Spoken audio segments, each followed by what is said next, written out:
Hey, welcome again to another episode of the KB article. We're joined today by special guest, Josh Kosnick. I know Josh through Arte Syndicate. I know a lot of you are probably familiar with that. And my business partner, Kyle Kintzler. Josh is a thought leader. He's been in the financial services industry, grew, scaled, exited. Now he is founder of Kairos coaching and leadership training. And we're so excited to have him. I know he's going to throw a lot of and drop a lot of bombs today that if you listen and take notes, you'll be able to implement some of these things he's going to tell you and add to your success. So with that, Josh, welcome. Hey, thanks for having me, Chad. Kyle, it's a pleasure to be here, and hopefully I can deliver on what you promised today with the knowledge bombs for everyone. I'm excited. One thing I noticed here, Josh, is that, I think we got to age ourselves by our beards. We all got the same cut. Okay. I'd say you're probably the youngest by the gray, and Chad, maybe the second. And of course me, I kind of ring it all in here. I think I got the most going on here. So yeah, we still got a little salt and pepper. You've graduated to all salt. Yeah, all salt. Yeah. Yeah, just a little something I noticed there. So, Josh, before we jump into the nitty gritty, man, tell everybody a little bit about you, kind of where you came from, your history, and what kind of prompted you to get into where you're at now. I mean, I've seen you in Arte and a lot of your content, and it's so powerful and positive. And so kind of give us that 30,000 foot view of your history. 30,000 foot view. Yeah, the origin story, if you will. So I started as a financial advisor when I was 24.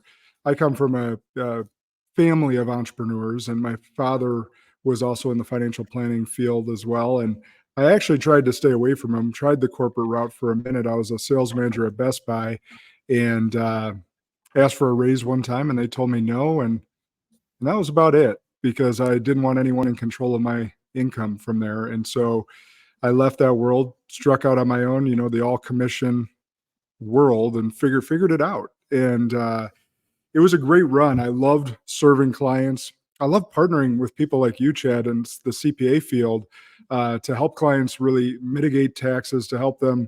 I worked with a lot of business owners, so that had always been in my field because that's what I was. And I just related to them so well.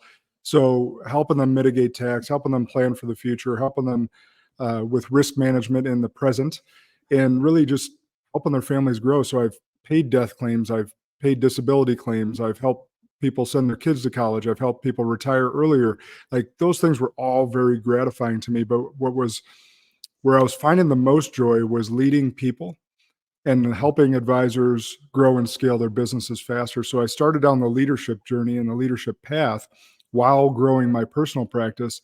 And as I weighed that out, I was weighing that I was really finding more joy in the leadership path. So I decided to go all in on that, and I bought the firm.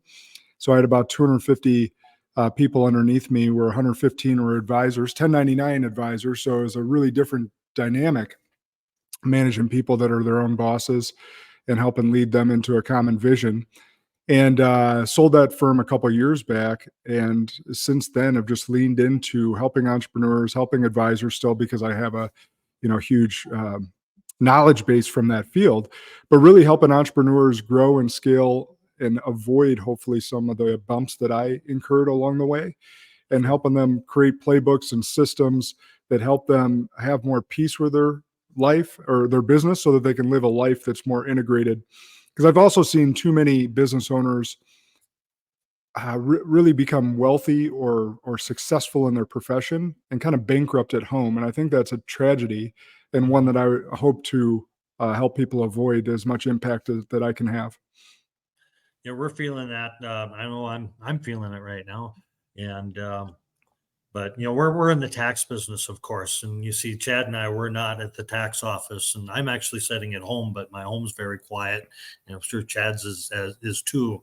But it's this time of year, and it's very difficult, and something that we still struggle with ourselves is that point where you do become bankrupt at home, and especially over this time of year for us. But and that's where kind of EOS kind of speaks out. and helps you kind of get in there and streamline your life and separating work from business. What are some like simple things that you would suggest to businesses that are having that same problem right now? Well, to speak on, so everyone knows what you're talking about, EOS stands for Entrepreneurial Operating System. Mhm. And it comes from a book called Traction by Gino Wickman, for those that haven't heard of it. And so I became certified as an EOS implementer, and that is part of the business that I run. And when I engage with teams, sometimes it's more on the leadership development. The one thing I would say is really getting a vision locked in and getting everyone bought into the vision. I think that, Stephen Covey said it best when he wrote the book of 7 Habits of Highly Effective People, which is in my top 3 of all time. Begin Mhm. with the end in mind is one of those top 7 principles. And so always beginning with the end in mind, having a clear vision and articulating that vision as often as possible. That's one of the areas to start to get buy-in, not only to remind yourself on a daily basis why the heck you're doing what you're doing, but also reminding everyone else that chooses to hitch their wagon to you, the leader, that this is why we do what we do and where we're going. Starting with that is, I think that's a lot of failures in leadership are failing to communicate the why and the what.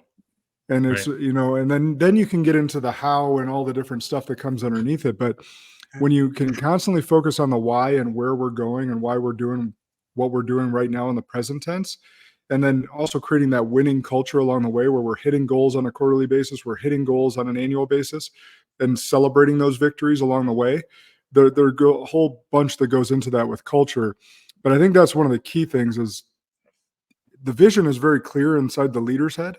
And oftentimes it's just not well communicated. It's not well, and even if they do it once, they think, well, I did that already. Well, Mhm. just like with children, they got to hear it at least 7 times before they hear it the first time. Some people are real hard-headed and they got to hear it 50 times. I Right. was Yeah. one of those Yeah. hard-headed kids. I had to hear it 50 Right. times.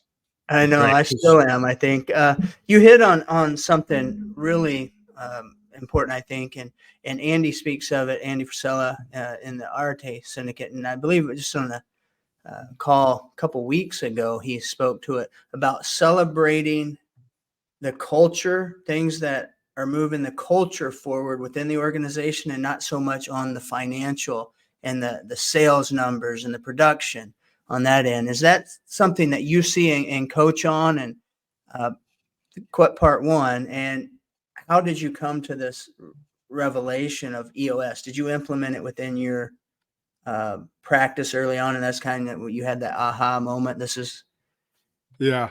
Yeah. So part one, the culture piece, yes, you're going to want to have KPIs, key performance, indicators.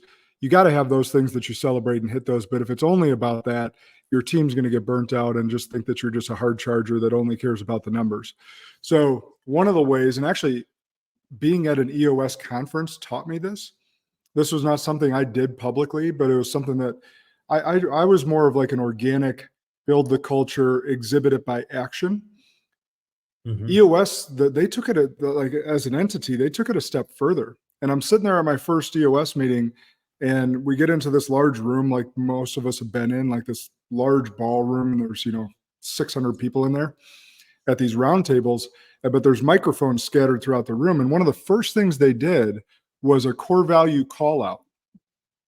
And so someone would come to the mic and literally say, "Hey, I'd like to recognize Chad Brown for help first," which is one of the EOS core values, by the way. And then they would describe how Chad Brown helped first before expecting anything in return. Right. And so they're calling out other EOS implementers for the core values. And so I've actually taught this to other businesses now because I thought it can be a little corny, but at the same time, it also drills home the core values. If one of the things that I hear business owners struggle with a lot is that no one knows the core values, or they're just, platitudes on a wall. yeah. If they're truly lived and breathed, people are able to speak to them. They're able to see them in real time, and they're able to recognize. So recognizing people, recognizing your cohorts for doing that at a meeting or a function like that is a really powerful way to ingrain it into the culture and into the ethos and into the mind. To the second part of your question, how did I discover EOS? Yeah, one of my top advisor handed me the book Traction. He had actually taken one of my young advisors, which we got into a little bit of a spat about because I thought I should have continued on as being his advisor, but he recruited him away to be on his team and be his integrator. It all worked out great, by the way. And that team ended up just skyrocketing with the visionary and the integrator in place. But he handed me Traction. He said, "Hey, I think this would be good for you to read and potentially do some things with it in the firm." And so I actually then read it and then hired an integrator myself. Integrators are the complement to the visionary. They often get confused with the title implementer, which is someone like me. That's the third party that comes into the organization and coaches how to implement EOS. Okay. Integrator is an employee within the firm or potentially a partner within the firm that's more like the Steve Wozniak versus the Steve Jobs. Steve Jobs was the visionary, Steve Wozniak was the integrator. I'm so ADD that I didn't read the back part of the book where it told me that I could have hired implementers to come into my firm and help me implement it, because I would have gladly stroked that check. Now that I've been fully trained on it, I can say I got about 20% of it right. Maybe. I think that's Right. probably being generous. It's so helpful to have someone that's an outsider that knows exactly how to implement all this stuff to a T, but also to help you see things that you may not be seeing. Like, for instance, I had a bad egg on my team, on my leadership team, but I saw the best in him, and I, because of my history, thought I could develop him out of his immaturity. The problem is it wasn't immaturity; there were actual character flaws, Sure. and you can't Change. develop them out of character flaws. That's a failing road. So, had I had someone in the room, they would have pulled me aside, the leader, and said, "Hey, you got a problem." No, that's excellent.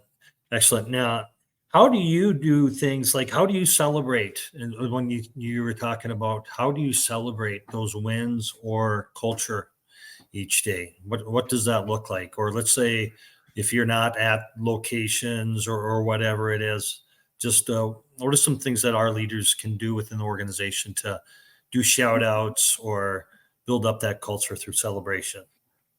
You know what is some of the most underrated are the most simple, and Mhm. just writing a handwritten card, or Sure. even some of the ways that, just a handwritten card, and I noticed that you went above and beyond, or that you did this core value very, very well. You exhibited this very well. And I just want to write you a card, and maybe include a gift card in there, whatever it may be, whatever your fancy. One of the things I used to do as well with my firm, when I had a lot of people. So right now I'm a firm of two, whereas I had a firm of 250 just 2.5 years ago. So a Sure. lot's changed in that realm. But one of the things I used to do was, when I had a new advisor get off to a fast start and they hit a certain metric, I would write a letter to either their parents or their spouse, depending on the dichotomy of like what age they were and whatever it may be, and talk about, the percent, because as you guys may know, financial advisors have an atrocious retention percentage. Turnover. Yeah. Yeah, the turnover is immense. Like, last I checked, the statistic was 7% make it over 5 years. Right. Okay, That's so why I but we was. have all these. That's why what? That's why I usually measure when somebody's hit that 5 years. It's congratulations, you made it. You made it Yeah. to the other side, because that's a tough 5 years. Yeah. It is. You're really in growth mode, but it's the same for any entrepreneur, right? You got to look at that. Like, the vast majority of businesses don't make it 5 years, so it's very, very analogous to that. But we had all these metrics, right? So if they did X amount of, say, sales or new clients or whatever you want to quantify in the first 6 months, like, we knew that they had a 50% chance of making it versus a 7% chance. So any of the, like, we'd write a letter, like handwritten letter, to their parents or to their spouses, just to, like, oh, they're caring about the family and someone else. Because, like, for instance, in the spousal case, like, hey, we know what it takes support wise to allow this person to go out and work and chase their dream and put in all this hard work to make it over the last 6 months. We want to recognize you as well, and also the job that they're doing. So it was like a mixed thing, and that went over really well. Of course, you can do holiday parties. Of course, you can do fun events. Like, hey, I would surprise people sometimes and be like, hey, we're half day on Friday. We're going to go do this. You can go home or you can choose to join us. Huh. So during the summer, same thing. I would say summertime, people want to spend more time with their families, half days on Fridays. Right. Currently, like my integrator, my top person, like she, and I brought her with me from the firm because I knew that's what I needed for this next chapter. But one of the things, I don't have a work schedule for her. I don't have vacation allotment for her. Like, she comes and goes as she pleases because we have a high degree of trust. And I know that she's going to do the job regardless. And she'll work more. And what's interesting about that, and you trust people, key employees like this, they'll Right. work way harder for you than a standard 40-hour work week when you treat them like that, than someone that you just say, no, you have to be here from 8 to 5. No, and that's Yeah. terrific. And then, and if they take the chance of maybe even looking outside of their environment that they're in right now, or maybe even looking at another job, you're going to have to give that up, and you don't want to give that up, when times are good. And Chad and I, we've talked about that in the past, and I think it is something that we need to do. We do need to shorten up our work weeks, especially during the nice months, of the year and such like that. So I think it's something we need to revisit. But I haven't heard that before. And I used to say when I was in the military all the time, I had the easy way. I had the easy job because I went away to summer camp for 2 weeks, and yeah, it was dreadful and it was hard and this and that, but it wasn't half as hard as my spouse that was at home taking care of everything that was there. And it was just like, so it's like the spouses oftentimes and those other significant others, they don't receive the recognition. And that's something that you brought to light there. I appreciate that, Josh. No, Yeah, and that's good. I did a big recognition dinner at the end of the year as well. But I think people, like, that's the big thing. I think people miss these little things that you Mhm. can do along the way. And of course, then you have like a big, like we did a black tie event with beautiful dinner at a country club, and we did awards and stuff of that nature. That's a big thing. I think so many Mhm. people skip over these little things along the way. Yeah, it's Yeah. those, we think we got to go big, so we don't do anything at all because we can't afford to go big or we don't have time to go big or whatever. And like you said, it's the little things that we do day in and day out with folks, the simple thank yous.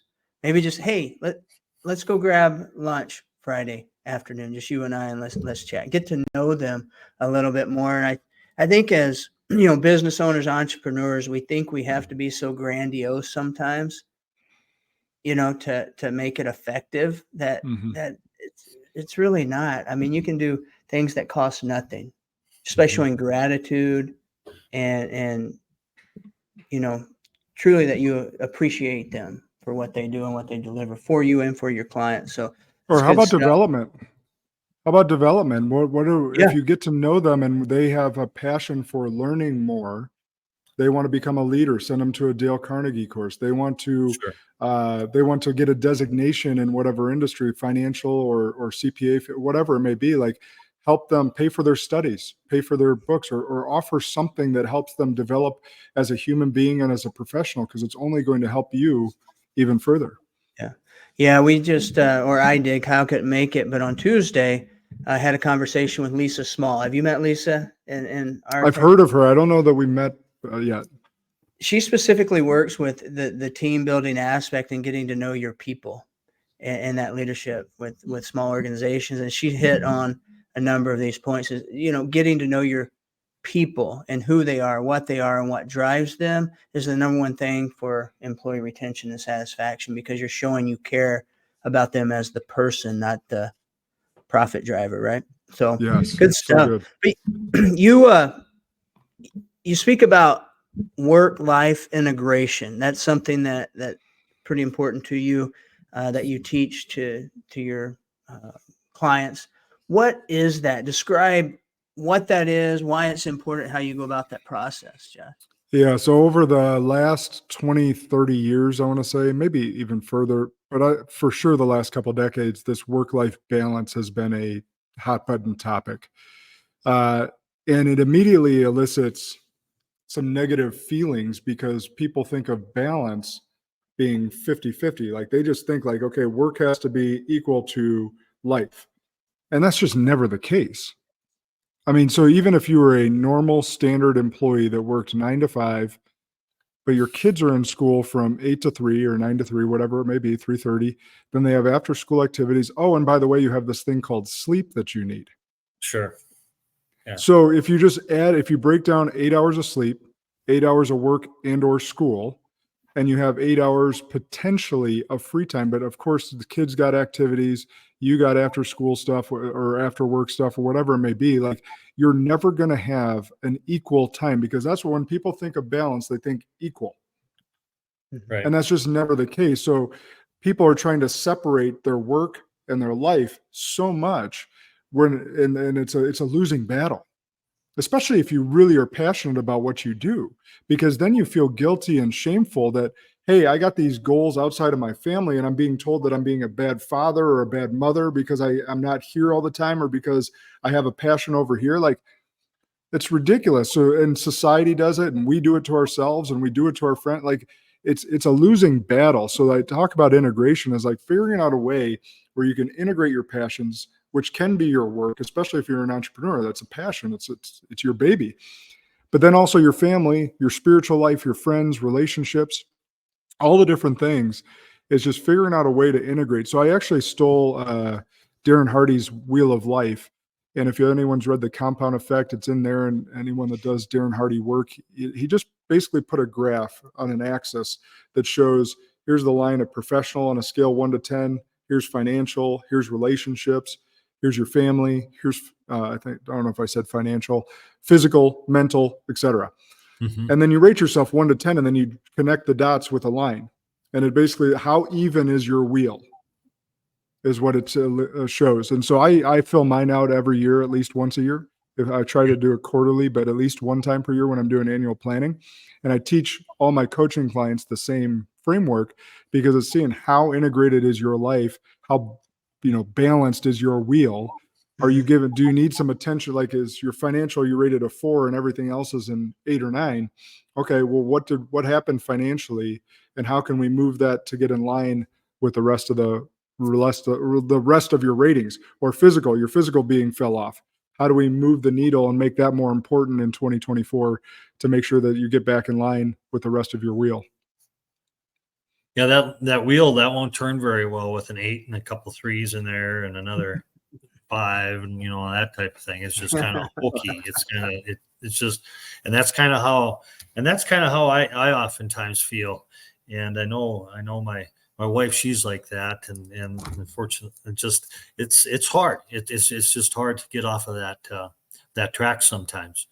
And no, I like how you said, be very intentional about that, and because just recently kind of just elaborating on, on some things, but just knowing that my home life isn't what it should be. And by neglecting that, it's just, you're giving up the best parts of your life, and for what, and what's going to help you propel your mindfulness and your well-being forward. Is it by making a lot of money, or having compassion and being with family and friends, and those types of things? So that's you're really speaking to me there, Josh. So I appreciate it. I think you speak to all of us entrepreneurs to a certain extent. And I love what you said, that you try to do it quarterly, because the world of entrepreneurship, especially if you're not a mature business yet, once you mature, things might level out a little bit. But when you're in the grind and growing and building, that wheel can get off very easily throughout the course of a quarter. So to pull back and look at it and correct, I think that's solid advice. And the concept, it makes total sense. If we're out of alignment, we're going to bump down the road, and there's no way you're going to be able to go 40, 50, 60 miles an hour and get to your destination without blowing a tire, right? Yep. So recenter, rebalance the tire, and get it going again. So no, I love that. That's good. Josh, how can folks find you? Social, if they're interested in talking to you about leadership coaching, EOS, just to follow you, get inspiration, where can they find you? Yeah, I'm pretty easy. Everything's at Josh Kosnick, and that's Kosnick. And then joshkosnick.com is the website. And any financial advisors that might be listening, I do have a tremendous mastermind where I've broken down all the walls all these companies have created that's specific to financial advisors that I pour into monthly. And that's kairosmastermind.com, if there happen to be any advisors listening. And it's a great collaborative community, much like Arate, Chad. And I just built it out so that financial advisors had a place that they could ask questions and be able to speak to other advisors at other firms. Because the firm that I represented in the past, we really kept everything in-house. And although we had great development and great advisors that we could learn from, I'm just a firm believer that not any one firm or not any one advisor's got all the best ideas or thoughts. And there's lots of great practices out there. And we might as well open up those gates so that everyone can learn and help serve their clients at a better and higher level. No, that's awesome, and we'll be more than happy to share that with some of the financial advisors we know here, at least locally, and work nationwide, and kind of let them know about your group and what your purpose is and what you're doing there, so they can check that out. So, any last parting words of wisdom, Kyle, before we wrap it up? Well, I appreciate you coming online here, and I would encourage people. I know Chad, he gave me the book Traction about 5 years ago. I opened it up, cracked it. I couldn't get past for the first 20, 30 pages. And then I opened it up again. And then I just rushed through the whole thing, and it was great. And I reread that along with the E-Myth. And if you haven't read those two particular books, by all means, please do. It's going to be very impactful. And how do you grow your business? How do you balance your life out? And that's exactly what Josh and Chad and myself are speaking to today. And it's a great element to have within your organization and your personal life. So thank you for your time today, Josh. Yeah, good stuff. I was just going to say, there is a personal side to the EOS equation, right? Is like when you're able to run your business more efficiently, because entrepreneurship is hard. It is hard. And it takes a lot of emotional capacity, which also draws away from the people that you love the most. And so if you can run it at a more peaceful, with a structure, and more peaceful and more fun and more healthy with your people and your culture, that allows you to have less emotional draw on the job, and you can have a more emotional capacity at home, where you can be the dad or mom that you want to be the spouse that you want to be, and truly live the life that you want to live. And that's what EOS really provides, as a framework for entrepreneurs to be able to run their businesses more efficiently so that they can live the life of their dreams, not the other way around. Yeah. I know. And you had said something, and it spurred a thought to me. Just recently, my wife told me, you need a hobby, right? You need something for you.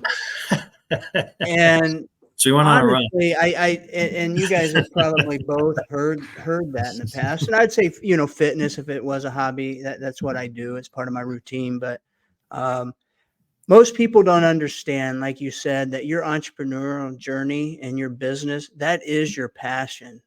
That is your hobby. That's where you get joy, right? That's where you help people. And so that's us. So any of the listeners out there that think they should have a hobby and that balance, have things that you enjoy, but don't feel guilty that your business or your entrepreneurial journey is that passion or that hobby that others feel you might need to replace. They don't get it. They don't understand how our minds work. And so I just wanted to drop that. But no, anyway, that's really good. It's really good advice. But by the way, if you ever want to come shooting or hunting with me, Chad, let me know. Yeah, I mean, I know you had that hobby. You had that, you had that call or that meetup. I think about a year ago or so, wasn't it, up there? Yeah, I'm going to run another one in June. So if you want to come up, let me know. All right, man. Yeah, I was going to plan on going. I was going to band. bring my wife up and for the day I was going to come spend with the Arte folks and check it out. But no, I love hunting. I love bow hunting and all that good stuff. But sometimes the business just takes a little bit more off of that. But we'll get back to it. Understandable. Anyway, appreciate you, Kyle. Thanks again. Yep. Hey, if you guys, I know Josh dropped some bombs today, some things that if you take action on at least one or two of them, it's going to add value to your life and your business. If you ever need any help in terms of accounting, tax planning, bookkeeping, that sort of thing, just remember Kinsler Brown. We're here to serve, here to help, and optimize your growth and financial well-being. Thanks for joining.